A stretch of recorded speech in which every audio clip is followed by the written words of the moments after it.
Do you feel there is a place for complementary therapies in a traditional healthcare setting? I think there absolutely is, and I think there's the time factor in complementary therapy as well. You're giving people some really one-to-one time, and I think that is a therapy in itself. Part of the job, you have to deliver bad news to people, and you've mentioned you've got such a short amount of time with that person. What is it like for you to deliver that bad news to someone? That's a really interesting question.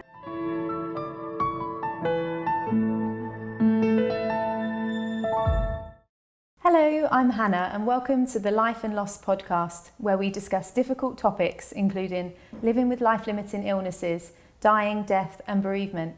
Today I'm joined by Dr. Kate, who wears many hats, including GP, specialist doctor at Forest Holme Hospice and acupuncturist. In this episode we'll talk about Kate's life as a GP, her passion for hospice care, and we'll also discuss how complementary therapies can be used in a healthcare setting to aid a patient's well-being. Welcome, Kate. Thank you for joining me. Thank you, Hannah. Thank you for having me this morning. That's okay. What I'm interested to know is, what is it like to be a GP, and especially at the moment as well with the increased waiting times and the demands on your time. What's it like from your side? Well, I'd probably start by saying I really love being GP, but it is a really busy job. I think there's a lot of misconceptions around general practice at the moment. There's been a lot of bad press, and I think as GPs we really find that quite difficult to take sometimes. My working days are really long, and I think because we do a lot on the phone as well these days, since COVID, our working patterns have changed quite a lot, and I think that sometimes people aren't necessarily seeing that in real life when they come into the waiting room, for example. But I really love general practice. There's such variety. No day is ever the same, and it's just a real honour to be so involved in people's lives, and people really tell you their innermost thoughts and worries.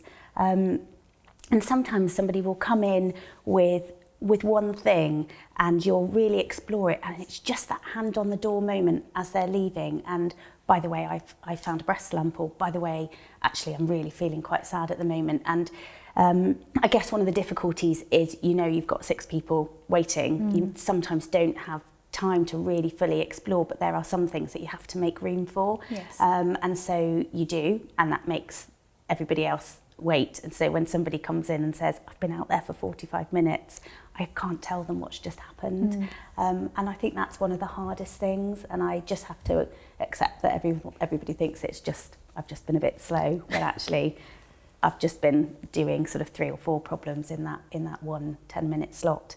And the reality is that we don't really have 10 minutes actually. I think a lot of my consultations are shorter because they're booked in as extras, so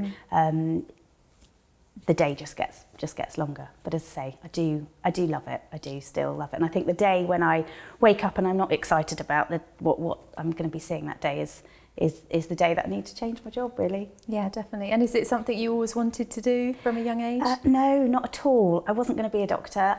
I don't come from a medical background. My family were not in that sort of area at all. So at school I was going to be a teacher, and then my biology teacher took me aside and said, I think you should think about medicine, and it just evolved from there. And I loved all the variety at med school. I loved the paediatrics and obstetrics and dermatology, and I think that's what led me to do general practice, because you get to do a little bit, know a little bit about everything. Yes, yeah, must be, every day must be so different. It absolutely is, yeah. And part of the job, you have to deliver bad news to people, and you've mentioned you've got such a short amount of time with that person. What is it like for you to deliver that bad news to someone? That's a really interesting question, and I think bad news means different things to different people, and I think it's always worth me remembering that whatever they're asking, I'm not necessarily giving the cancer diagnosis. I might just be confirming their suspicions that I need to refer them, and that can be devastating in itself. Yeah. Even for some people, saying that their cholesterol is high and they need to start a statin, it's really devastating, because it means they have to take a tablet every day. So bad news isn't just about receiving a life-threatening diagnosis or a suggestion of that referral, but it's it's relevant for all consultations really, and everything that I'm talking about. So you have to be really sensitive to how that person is reacting to what you're saying, and you also have to know how you're feeling. You know, I have to think, am I hungry? Am I tired? Have I had some bad news at home or a difficult situation? And I have to be really conscious that I'm not bringing that in to the consultation, and sort of checking yourself before each new patient comes in. And actually, if you have just had a really difficult conversation with somebody, and you've absorbed unintentionally some of their distress, the next patient that comes into the room deserves a fresh you, really. Yes. And so you have to very quickly process those emotions, take a deep breath, feet on the floor, and then in they come and you start again. Yeah, and what about at the end of your day? So you've obviously delivered all of that bad news, you take on their worries and their concerns. How do you decompress at the end of the day and start again? Yeah, I think I have in my mind all the time that I'm just trying to help, and hopefully have helped people process things and deal with it. And I think just knowing that helps me to be able to go home. Sometimes if it's been a really difficult day, and I do a lot of the palliative care in our surgery, so I'll just put the radio on and I'll sing all the way home. Yeah. And there's a little internal switch in my brain that happens somewhere along the Wessex Way as I'm heading home, and I can go back to being mummy at home again. Oh. And also, as well as your GP job, you're a specialist doctor at Forest Holme Hospice. How did you get involved in hospice care, and is it something that you were interested in? I first came across palliative medicine when I was a medical student. I was really lucky at Cardiff University. We had an oncology project that lasted for months, and I was given an amazing tutor, Dr. Ian Owen in Bridgend, and she really inspired me, and I still think about her communication skills and the way she was with patients has really shaped who I am, I think. And then I worked for her in a hospice in my house officer jobs in my first year as a doctor, and I always knew that that would be part of my role. So I just feel really fortunate that I can have both hats, really, and I can carry that into my general practice role. And it must be incredibly tough caring for patients at the end of their life, as well as a privilege, I imagine. But what does that feel like? It is tough, but as I said, I think mostly in palliative care people have had their diagnosis by the time they come to me, and I feel like all I can do at that point is help, and I know that to get quality out of each day that somebody has, I need to improve their pain and their nausea, their anxiety, and help physically with as many symptoms, but also emotionally. Sometimes it's just giving people the space to listen, and that's just it's just really valuable to them as well. And I think if you can do that, if you can help them get as much out of each day as you can, and you know you've done a good job at the end of the day, and that makes you feel like it's a really rewarding role. Absolutely. We will take a moment to pause whilst you reflect on your own experience of loss. If you feel able, share your thoughts by commenting below. We hope that through sharing this personal experience, you will feel less alone with your grief. And what would be the hardest part of your job? I think, obviously, dealing with the loss of patients who you've known for a long time, particularly in general practice, but even in a short time in Forest Holme, it's sort of gold standard really that you can spend so much time with these people in the hospice, and you really get to know them and their families, and you do feel sad. But I think the hardest thing is knowing what I can do in that setting and not having the time for that in the community, and really knowing that you want to give it, yes. but you're tied, for example, on a visit. I did a visit the other day and I really wanted to be able to give them another half an hour, another 45 minutes. And I couldn't because my afternoon surgery had already started, and I knew I was already 30 minutes late, and there were already 3 people waiting for me in reception. So you've always got that time factor, and I definitely think that's the hardest part at the moment for me. And at Forest Holme as well, you've been involved with a team that's been nominated for a Great British Care Award for your work within complementary therapy. So hopefully I'll get this right, but you were treating patients with peripheral neuropathy, which is a sort of side effect from cancer treatments where they get numbness in the feet and the tingling sensations.